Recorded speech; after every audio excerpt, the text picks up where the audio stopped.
Hi, Steve Clifford from Sheehy Toyota of Fredericksburg, Virginia. Visit us at sheehytoyotafredericksburg.com. So today we're going to talk about the Toyota Integrated Dash Cam. And this is a really nice dash cam. And a lot of people criticize it, say it's hard to use, and there are some quirks, and I'm going to go over what those are in a moment.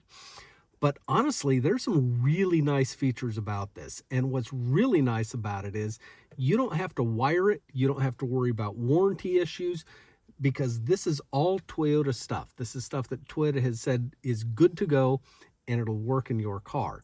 So let's talk about how to use this.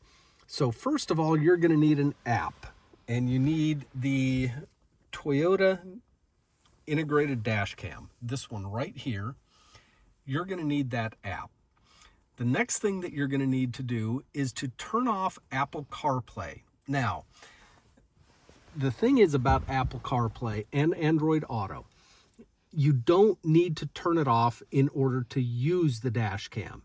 You do need to turn it off in order to view what is stored on the dash cam. And there's a big distinction there because it's always recording, but you wouldn't drive down the road wanting to watch what's going on down the road on your phone. That wouldn't be safe. It would be a little silly. You've got a better view with your eyes. But in order to view what it has recorded, you do need to stop. You need to turn off Apple CarPlay and then make a connection. And I'm going to show you how to make that connection. So first thing you need to do is turn on the unit's Wi-Fi. You push and hold this Wi-Fi button for several seconds till it beeps and turns blue. Then you're going to turn off your Apple CarPlay. I'm just going to disconnect here. And this is my wife's phone that she's helping me out with this. Now, one of two ways to do this. You can hit connect here, although I would recommend just going to your Wi-Fi. When you pull up your Wi-Fi settings, it's going to show that an available network is your integrated dash cam. Put in your password. The password from the factory is always the same. 1234567890. Join. All right, it beeped at us. It has joined the network. Now, when we hit connect, it's going to connect the phone to the dash cam.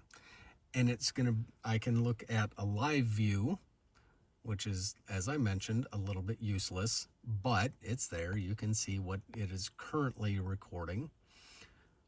Or we can go back and we can browse. Now, it's going to show normal. These are things that have happened, and it records in 2-minute chunks. You can go back several days. You can go to events. Whenever the car gets jolted at all, the car thinks maybe there was an accident, and sometimes it'll beep at you when it does that. So you can go back and say, oh, what happened here? You want to preview it? It'll show you what was going on. Now, yesterday I was driving around on a farm, and if we turn it sideways, you can see the resolution on this is really quite good. And if that's something that you wanted to download, then you hit download. Added to downloads. Now the download takes some time, and I'll show you this here. If we go to, let's see, where did the downloads go?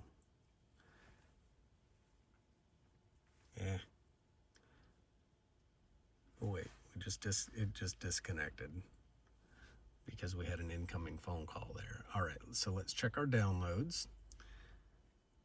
So this is one there's the one that is downloading. Downloading is in progress right now. But earlier, I downloaded another file, so let me back out of that. So this one we downloaded. If you hit this little share button, you can share this. You can text it, you can airdrop it, you can copy it, or you can save to files. And you can decide where you want to save that to, and then you have it on your phone. And that allows you to be able to share it if you're in an accident and you need to review it with law enforcement. You can email it right to the cop that is there taking in the event. So all really, really good stuff. The other thing, so because this is recording in 2-minute increments, eventually you're going to fill up the SD card, and I'm going to show you where the SD card is. And once it fills that SD card, it's going to automatically start erasing older files and filling up the SD card again. Well, you can reset your SD card. If you go down here in settings, go to Format SD, then it's going to erase everything. I'm not going to do that right now, but you can erase everything and start over with a fresh one. And if nothing has happened, you've had no accidents, there's nothing to review, you can just format your SD card. Maybe once a month is a good idea. So that's how it integrates with the phone. Now, one other thing I want to point out here. You can just pull the SD card.